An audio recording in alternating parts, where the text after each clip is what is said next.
buenas tardes. Me da mucho gusto verlos, otra vez casa llena. Qué bueno que, qué bueno que nos acompañan los que nos acompañan.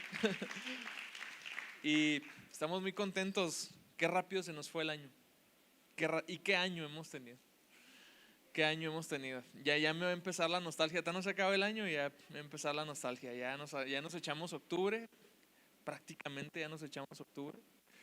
Y noviembre es solo un lapso intermedio que ocurre entre posadas, ¿sí me explico? O sea, es una preparación a las posadas. Y estoy muy contento por el año que como iglesia hemos podido tener, dándole por completo la vuelta a el año pasado, que fue tan complejo en muchas formas. Pero volvimos el segundo fin de semana de enero y desde entonces hemos visto tantas veces la mano de Dios. Hay tantas caras nuevas, tantas personas nuevas por las que tenemos que agradecer. Dios nos ha permitido iniciar también ya ahora proyectos juntos y definitivamente no estamos ni cerca de cómo empezamos. Y por eso soy muy agradecido y este es el tipo de cosas que celebramos cada domingo y por lo que le damos gracias por estar aquí, por ser parte de esta familia y por lo que nos encanta hacer lo que hacemos. ¿Va? Acompáñenme por favor a Isaías 9:7. Estoy leyendo versión Nueva Biblia Las Américas y dice: el aumento de su soberanía y de la paz no tendrán fin sobre el trono de David y sobre su reino, para afianzarlo y sostenerlo. Subraya esas dos palabras ahí en tu teléfono, en tu tablet, en tu Biblia. Afianzarlo y sostenerlo con el derecho y la justicia desde entonces y para siempre. El celo del Señor de los ejércitos hará esto. Saben, estamos en la segunda plática de una nueva serie, esta serie que le llamamos Imperio. Y si tú no viniste la semana pasada, te recuerdo rápido por qué le llamamos Imperio. Imperio es la palabra que más adecuadamente describiría la forma en cómo los primeros cristianos predicaban el reino de los cielos.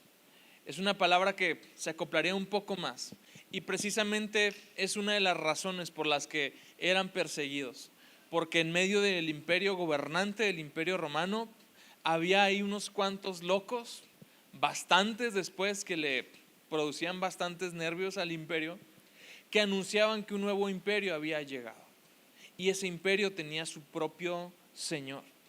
Y por lo tanto, eso era algo que en aquellos momentos les costaba la vida a los primeros cristianos. Entonces, en esta serie estamos hablando acerca del imperio de Cristo. Estamos hablando, si quieres decirlo de la manera tradicional, de el reino, de su estructura, de su significado, de cómo está configurado, de cómo tú y yo encajamos en él, de cuál es la cultura que observamos como ciudadanos del reino. Todas estas cosas lo vamos a estar hablando durante esta serie. Y luego enseguida quiero llevarte a leer un segundo texto que tiene relación con el primero. Sin embargo, dice Jesús, si yo expulso los demonios por el Espíritu de Dios, entonces el reino de Dios ha llegado y está entre ustedes. El reino de Dios ha llegado y está entre ustedes. Saben, nosotros vivimos constantemente en una especie de estado intermedio. Es un estado intermedio porque de pronto leemos tantas veces en la Biblia como el reino es algo que está por venir, algo que está por manifestarse, como Jesús viene por segunda vez a reinar. Y al mismo tiempo leemos pasajes como este, donde el reino donde el reino ya está aquí. Y me encanta cómo va evolucionando el discurso del reino a lo largo de los evangelios. Primero tienes a Juan el Bautista diciendo: el reino de los cielos se ha acercado, está cerca, ya viene.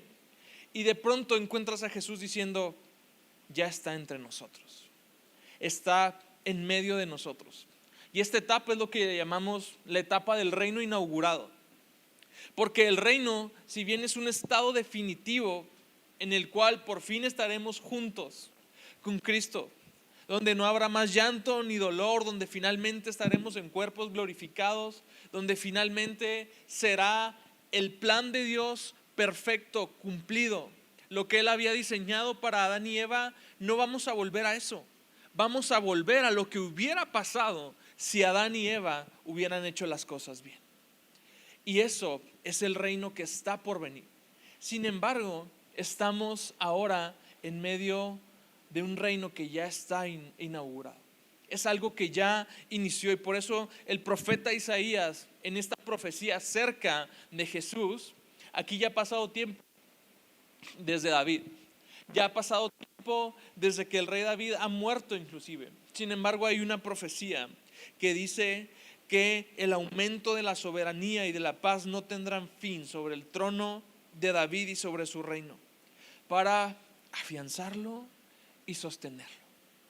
Y eso es lo mismo que ha pasado. Jesús vino a afianzar ese reino. Jesús vino a inaugurarlo, a ponerlo en vigencia. Y desde entonces, tú y yo hemos sido incluidos en ese reino. Entonces, si el reino ya está aquí, si ha sido inaugurado, a veces me preocupa que como cristianos sigamos viviendo el reino que está por venir, solamente con la esperanza de nuestra redención, que es muy padre, que es muy motivadora, que trae consuelo, que trae fuerza, pero siempre con una mirada hacia el futuro, siempre con una mirada hacia algo que aún no se ha manifestado. ¿Sí? De pronto nos encontramos orando demasiado por ir al cielo, y nos hemos encontrado demasiado tiempo orando porque Cristo venga, y no sé si nos hemos llegado a preguntar si realmente lo que esperamos es nosotros transformar el mundo a través del reino que ya está haciendo. Dejar de decir, Señor, cambia el mundo, Señor, salva al mundo, y Señor, en lugar, cuando lo correcto sería decir, Señor, ayúdame a transformar el mundo con las armas, con el conocimiento, con las herramientas que tú me has dado. ¿Qué tal si dejáramos de orar por pedirle a Dios que nos lleve al cielo y le pedimos a Dios que traiga el cielo a la tierra? Porque eso es lo que pasa cuando el reino se establece. El cielo empieza a tener vigencia en la tierra, porque el cielo, como cualquier otro reino, tiene gobierno, tiene rangos, tiene autoridad, y nosotros pertenecemos a ese gobierno, y nosotros pertenecemos a esa nueva ciudadanía, y como tales nosotros respondemos a una cultura, nosotros respondemos a esa misma autoridad, nosotros respondemos a ese mismo trasfondo. Nuestra cultura se modifica porque pertenecemos al reino. Nuestra manera de tomar decisiones se modifica porque ya hemos sido incluidos en este reino. Y nuestra cultura y nuestros valores y todo alrededor de nosotros empieza a tener sentido porque el reino ya está en medio de nosotros. ¿Sí? No esperamos hasta la manifestación futura de la segunda venida de Cristo para vivir lo que Él ya dijo que podemos vivir. No esperamos hasta la manifestación de nuestra redención para empezar a vivir el cielo en la tierra. Esto es una realidad para ti y para mí porque hemos nacido de nuevo. Es una realidad para ti y para mí porque hemos sido un pueblo adquirido por Dios. Así que hoy quiero predicar desde el tema Jesús reina ahora. Ese es el título del mensaje.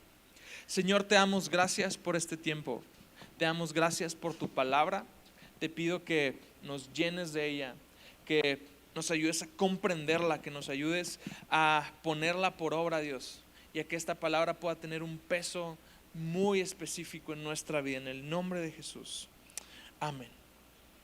Entonces Jesús habló acerca del reino de Dios.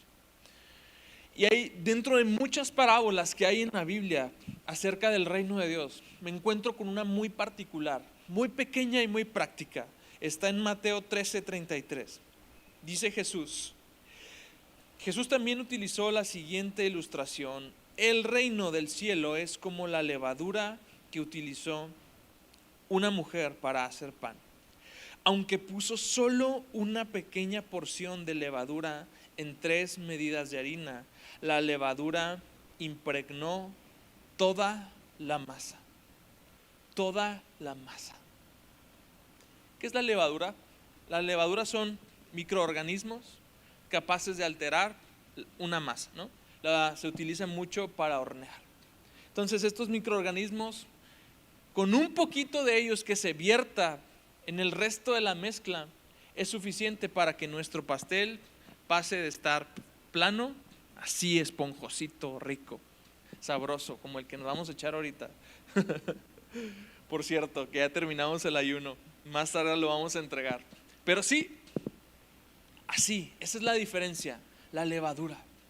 Y Jesús está utilizando un ejemplo que era quizás un poco contrastante, porque dentro de la cultura hebrea hablar de levadura era casi sinónimo de pecado, casi sinónimo de algo que está representando una influencia incorrecta, algo que está representando un contraste inadecuado.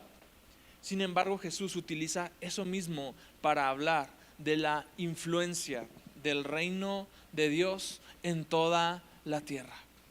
La levadura. Sí, la levadura no rechaza a la masa. La levadura toca a la masa. La levadura no se esconde de la masa. La levadura la transforma. La levadura, aunque es pequeña, puede tener un gran efecto. Y yo no sé si te has llegado a preguntar y a sentirte ineficaz o a sentirte poca cosa. Sí, nos sabemos cristianos y sabemos lo que representamos y aquello que creemos, pero no sé si te has llegado a pensar si es suficiente. No sé si te ha llegado este pensamiento donde te sientes frustrado porque quizás la luz que pretende reflejar de pronto parezca insuficiente para impactar la cultura, la sociedad, el trabajo, el puesto, lo que sea que estés desempeñando en este momento. Pero Jesús ha dicho, un poco de levadura leuda toda la masa. Solo un poco de este ingrediente del reino es suficiente para que tú puedas tener una influencia positiva en donde quiera que Dios te haya puesto. Dios te ha hecho levadura y por lo tanto a la levadura una gran mezcla no le asusta. A la levadura, no importa la cantidad, no resiente porque siempre genera influencia. Y la pregunta es, ¿por qué a nosotros esta levadura del reino que tú y yo somos de pronto nos amedrenta tanto lo que vemos afuera? ¿Por qué puede ser tan desconcertante? ¿Por qué nos desanima? ¿Por qué de pronto nos lleva a estar en un estado de casi querer escondernos? Casi querer huir y decir, Cristo, ya ven, llévame porque ya quiero ir. Este escapismo que ha estado presente a veces en la iglesia hace que la iglesia pierda su carácter de leudar la masa. Este escapismo que puede estar presente en nuestros corazones nos hace perder el propósito que tenemos. Y parece que te estoy predicando algo contrastante, porque la semana pasada te hablé de separación y ahora te estoy hablando de un impacto. Pero ambas son posibles y ambas son el plan de Dios para nosotros. ¿Sí? Porque nosotros somos salidos del imperio del mundo, pero no salimos para escondernos, salimos para ahora, con esta nueva identidad, con esta nueva sustancia en nuestros corazones, Dios nos ha preparado para impactarlo en la manera más eficiente que tú y yo podamos hacerlo. ¿Sí? Y podemos impactarlo desde cualquiera que sean nuestras trincheras. Joven, en la universidad tú eres levadura y no importa cuántos en tu salón proporcionalmente a ti difieran de lo que tú crees, tú eres esa levadura. Tú tienes ese potencial de influenciar y transformar todo tu alrededor si tú crees en el mensaje del reino que Jesús ha anunciado. Tú tienes el potencial de transformar tu trabajo. Tú tienes el potencial de destacar en los deportes, en las comunicaciones, en cualquier área en donde tú puedas tener un poco de influencia.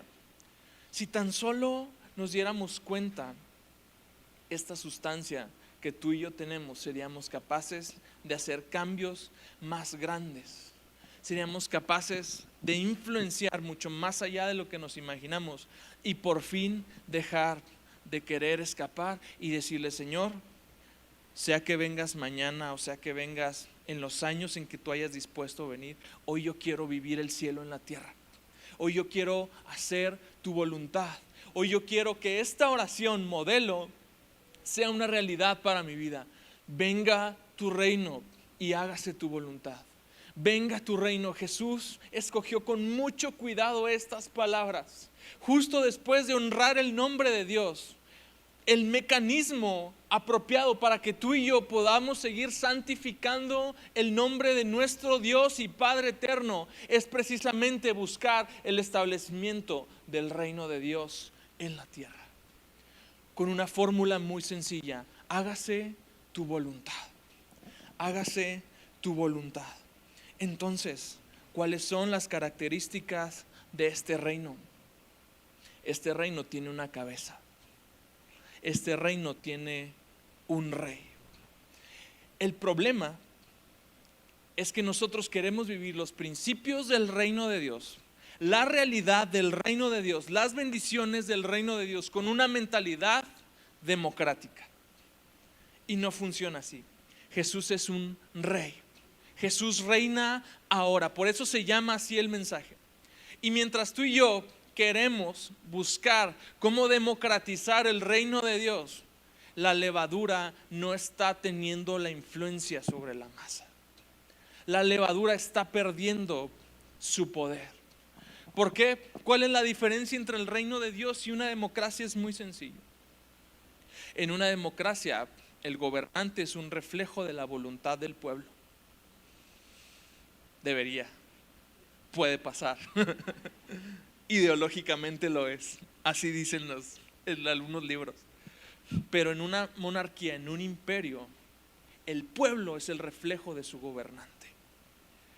Por eso, seguido de venga tu reino, la fórmula para que el reino se establezca en la tierra es: hágase tu voluntad. Ya están despiertos, en la mañana lo está despertando. Hágase tu voluntad. Y Jesús nos puso la muestra en el momento más crítico de su vida. A punto de ir a la cruz le dijo: Señor, que pase de mí esta copa, pero si no, hágase tu voluntad y no la mía. Hacer la voluntad de Dios, perseguir la voluntad de Dios en este mundo hace que el reino cobre mucho mayor peso. Tú y yo podemos llenar nuestras iglesias de personas. Tú y yo podemos llenar este estado con iglesias cristianas. Pero mientras la iglesia no diga: hágase tu voluntad, entonces el reino no está caminando como nosotros lo queremos. Mientras la iglesia no diga: Dios, yo no soy un reflejo de mi persona, yo no soy un reflejo de lo que yo quiero, de lo que yo siento, de lo que yo deseo, yo soy un reflejo de tu voluntad. Yo soy un reflejo de tu persona. Yo perdono como tú perdonaste. Yo amo como tú amas. Yo sigo poniendo la otra mejilla. Yo camino la segunda milla. Todo lo que tú me has dicho, lo intento poner por obra, sabiendo por fe que tu espíritu me capacita para ello, porque deseo hacer tu voluntad. Y eso empieza a traer el reino a la tierra. Y eso empieza a cambiar la atmósfera y empieza a leudar toda la masa. El reino es la influencia de un rey sobre un territorio, una población y un gobierno. Políticamente hablando, así es. Todo estado, todo país tiene esencialmente esos tres elementos: población, territorio y un gobierno soberano. Y vemos cómo dentro del plan de Dios esto se estaba gestando. Y de pronto Dios tiene un pueblo escogido. Pero hay un problema: el pueblo escogido está adentro de territorio enemigo, está siendo oprimido y esclavizado. Dios dice: es momento de sacar a mi pueblo de Egipto. Dios los saca de Egipto y los lleva hacia un territorio. Ya se durmieron. Los lleva hacia un territorio, hacia una tierra prometida. Y en el lapso de que este pueblo se establezca en su tierra prometida, Dios les da su ley. Dios les da un gobierno. Y esto es exactamente lo mismo. Esto es solamente un tipo y una sombra de lo que tú y yo estamos para anunciar aquí. Esto es exactamente un tipo y una sombra de lo que está pasando en este momento. Primera de Pedro 2:9. Pero ustedes son linaje escogido. Primera de Pedro 2:9. Si me pueden ver ahí en las pantallas. Son linaje escogido, real sacerdocio, nación santa, pueblo adquirido para posesión de Dios. Los ciudadanos somos el reflejo de nuestro gobernante. Los ciudadanos del reino de Dios reflejan el carácter de su rey. Y por lo tanto, como tenemos un Dios santo, somos llamados a ser una nación santa. Me encanta la palabra nación, ¿sabes? La palabra nación tiene un contexto cultural, no político. Nación y país no es decir la misma cosa. Tú y yo somos una nación porque desde un contexto cultural somos llamados a contrastar con el país en el que estamos viviendo. Hay países en el mundo que son habitados por una o varias naciones, así como suena. Una nación es cultural, un país es algo político, geográfico. Y como nación hemos sido llamados a vivir dentro de las costumbres de nuestra nación, dentro de las costumbres de nuestro rey, llamados a reflejar la naturaleza de nuestro rey. ¿Sí? Dice Juan 18:36 que su reino no es de este mundo. Jesús se lo dijo a Pilato. Dice, mira, mi reino no es de este mundo, porque si así fuera, entonces ya hubieran venido mis seguidores y me hubieran librado. Pero mi reino no es de este mundo. Y de pronto pareciera como si Pilato lo hubiera entendido, porque después de eso, lo único que pudo decir es, no encuentro falta en este hombre. ¿Sabes por qué? Porque Pilato estaba bajo autoridad. Pilato sabía a dónde él pertenecía y entendió la analogía. Entendió que como Pilato estaba diseñado para reflejar al imperio que lo colocó ahí, Cristo y sus seguidores solo eran un reflejo del Dios al que se estaba predicando en ese momento. Y en el futuro, Cristo deja a la iglesia como el símbolo perfecto de ese reino que ha venido, que está establecido y que está en medio de nosotros. Jesús advirtió algo acerca de la levadura. En Lucas 12:3 Jesús vuelve a utilizar la levadura como algo negativo. Él habla del reino y dice, esta es una levadura buena, porque puede influenciar, impactar y transformar todo lugar donde este reino sea predicado, todo lugar donde este reino sea establecido. Y en Lucas 12:1 les dice a sus discípulos, cuídense de la levadura de los fariseos. Y los discípulos, ¿nos dirá por qué no trajimos pan? De repente sientes Jesús le dice, no es eso. La levadura de los fariseos es la hipocresía. Aquellos que creían que estaban viviendo el reino de Dios, pero únicamente era una fachada. Únicamente era un acto superficial. Únicamente era un acto para ser vistos. Y por el contrario, Jesús los reprendió porque con sus actitudes religiosas estaban cerrando el reino de Dios para las demás personas. Entonces, ¿qué era esta levadura más concretamente? Es creer que estamos viviendo el reino de Dios, pero bajo nuestros principios humanos, bajo mandamiento de hombres, bajo obras, bajo la pura satisfacción personal de ser moralmente superior que alguien más. Jesús dijo, no, en mi reino las cosas son al revés. En mi reino el que quiere ser primero tiene que servir. En mi reino el que se siente agraviado no se venga. Pone la segunda mejilla. En mi reino las cosas no funcionan como en la tierra. Y de pronto la iglesia puede empezar a perder su influencia cuando uno, estamos viviendo el reino de Dios como si fuera una democracia, o dos, empezamos a ver el reino de Dios desde nuestra perspectiva, desde nuestros propios mandamientos de hombre. ¿Sabes? De pronto vemos que cuando fallamos en llegar al estándar, a los principios naturales del reino de Dios, la tendencia de nosotros es hacer a Jesús a nuestra capacidad.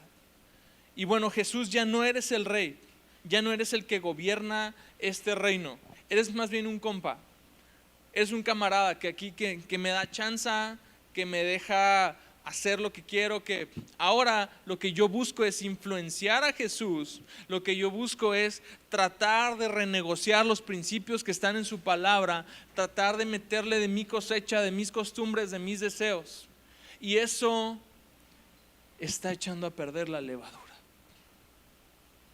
porque todo reino tiene un rey y todo reino adopta el carácter y la cultura de su rey, no a la inversa.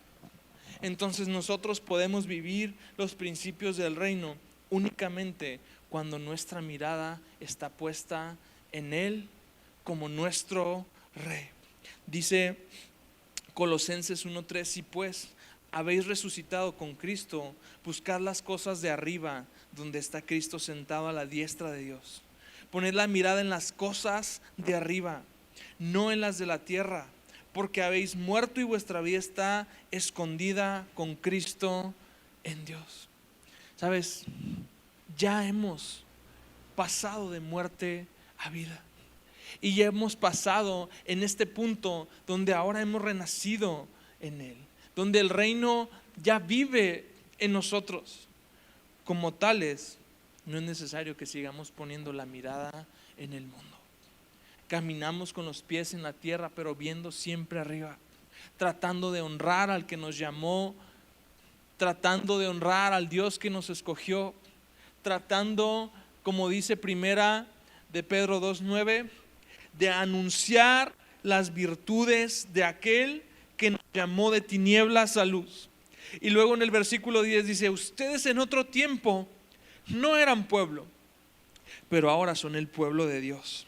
No habían recibido misericordia, pero ahora han recibido misericordia. Y luego en el versículo 11 dice: amados, les ruego como a extranjeros y peregrinos, que se abstengan de las pasiones carnales que combaten contra el alma.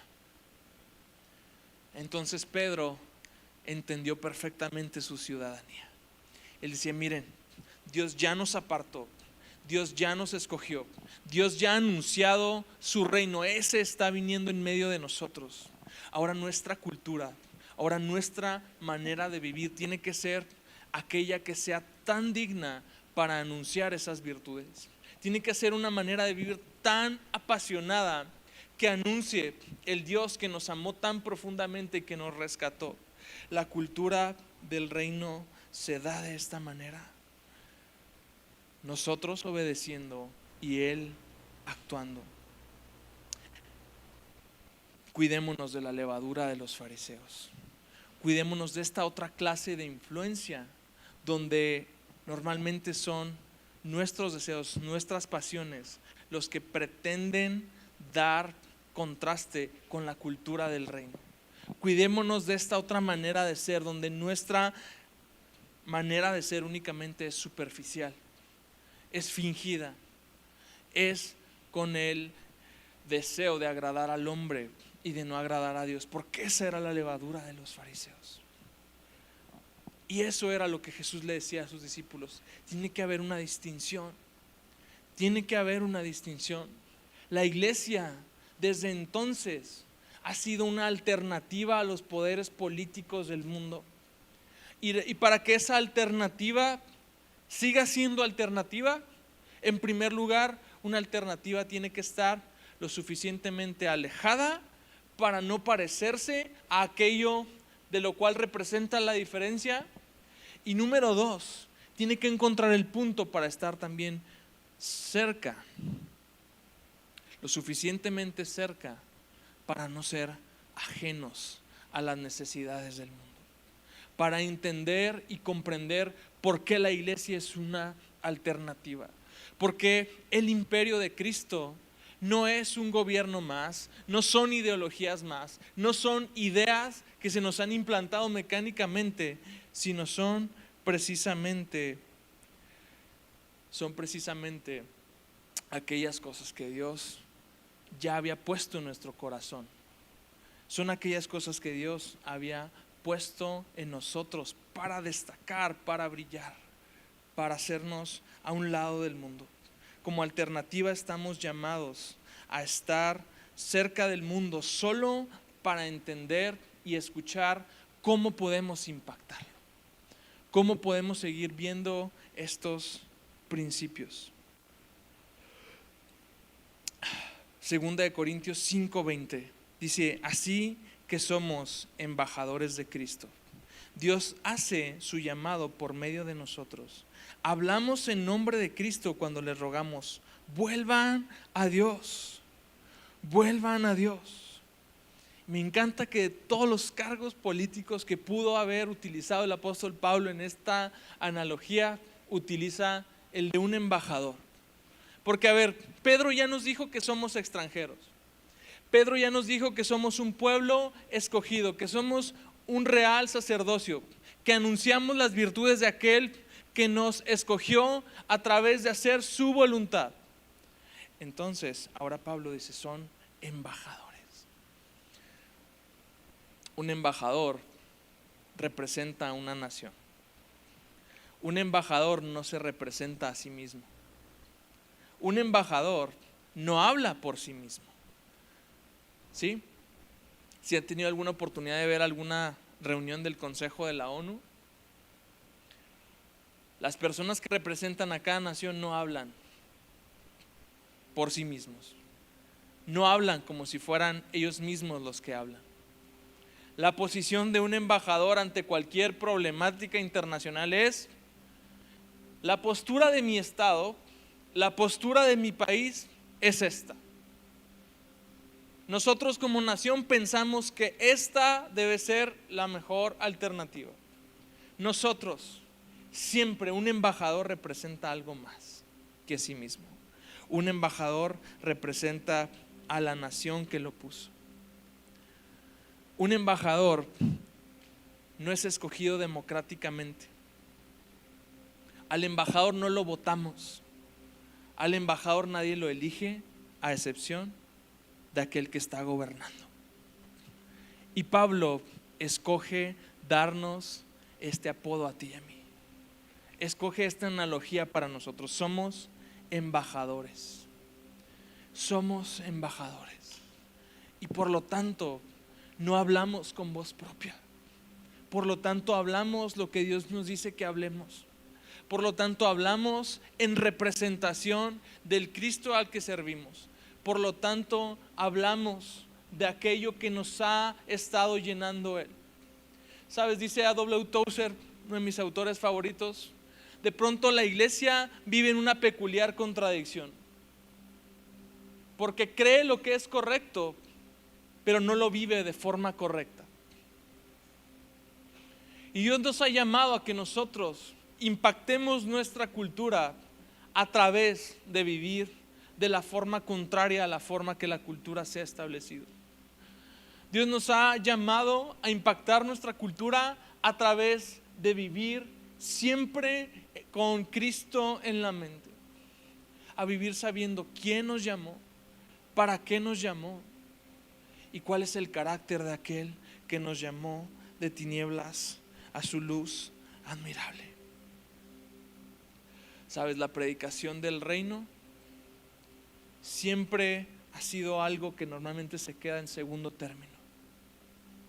Pero Mateo 24 nos dice que Jesús no va a venir hasta que este evangelio del reino sea anunciado en todas las naciones. Y es muy concreto en decir este evangelio. Este evangelio no es solamente el bautismo, no es solamente la fe, no es solamente el Espíritu Santo. es el reino. Es el reino. Es la conciencia de que somos escogidos.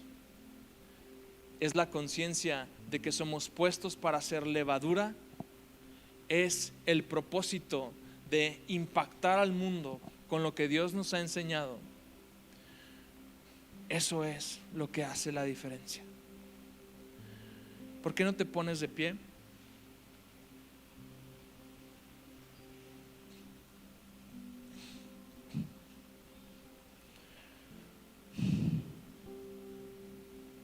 Jesús tenía una sola predicación, un solo mensaje matizado con diferentes formas, enseñanzas, ejemplos.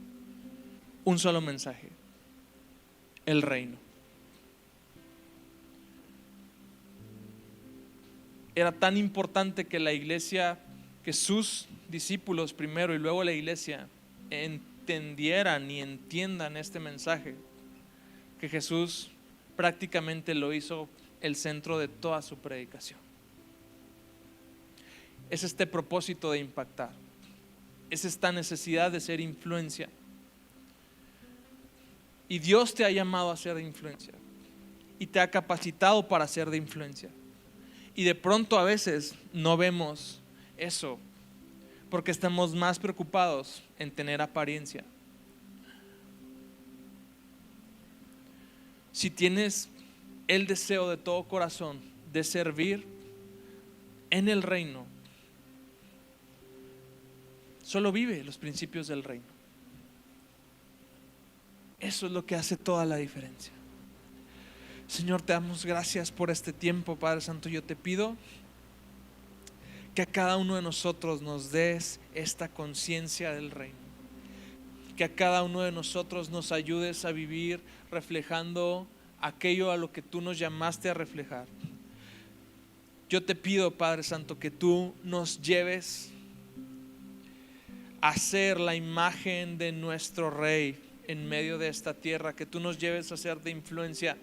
Dios, que a cada uno en su talento, en su ocupación, en su negocio, en su profesión, tú le ayudes y le des la gracia para hacer esta levadura, esta contracorriente, esta influencia superior. Si es pequeña, si quizás en número no podemos superarlos, pero sí podemos superarlos en poder.